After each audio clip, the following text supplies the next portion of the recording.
Hey, in today's video, I'm going to be showing you how to create custom handwritten fonts using Adobe Illustrator. I'm also using Astropad on an iPad as my graphics tablet. You don't need to use these things, but it does make it a whole lot easier. All right, let's jump straight on in. I just created a template, then I used the blob brush tool to create the handwritten fonts. The reason that I'm using the blob brush tool is because that I want shapes and not paths. I use my Apple Pencil along with my iPad to draw over the template that I created for the font. Now you can take your time doing this, you can do it quickly. It just depends on the style that you're looking for.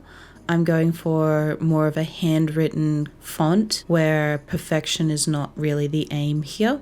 So I just quickly trace over the font that is underneath and adjust things. You can use your Alt key to copy similar shapes so that you're not having to redraw them and try to get them consistent. That does help with consistency here. Even though I am going for a handwritten font, you do want some consistency to have a good handwritten font. With the brackets, of course, you can select the first bracket that you've drawn and then transform and reflect and make a copy.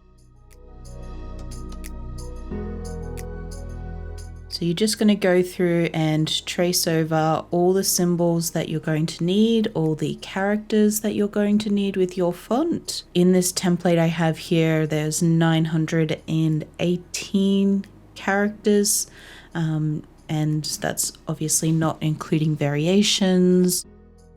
So I'm just going to do the first, most basic characters and symbols to demonstrate how to use Adobe Illustrator to create a font with Fontself Maker, the extension for Adobe Illustrator. I can leave a link for the extension in the description box below. It is an additional purchase. It's a one-time purchase.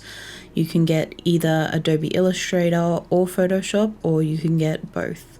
I have gone ahead and purchase both just in case, but I mostly use it with Adobe Illustrator.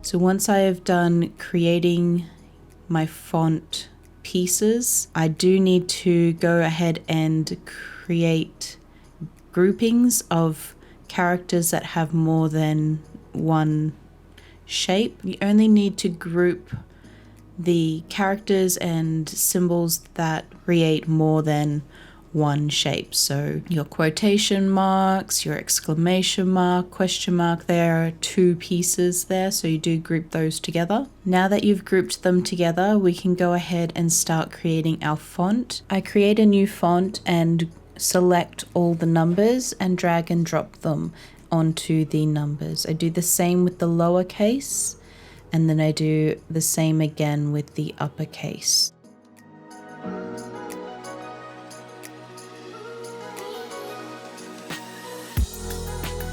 Next, I just go ahead and batch create the symbols for the font. I use Notepad to find and replace the space between each symbol and put a comma there. And then I just highlight the symbols and press create. I repeat this step for the remaining symbols. Once I have completed all the symbols that I'm wanting to include in my font, I go ahead and select save.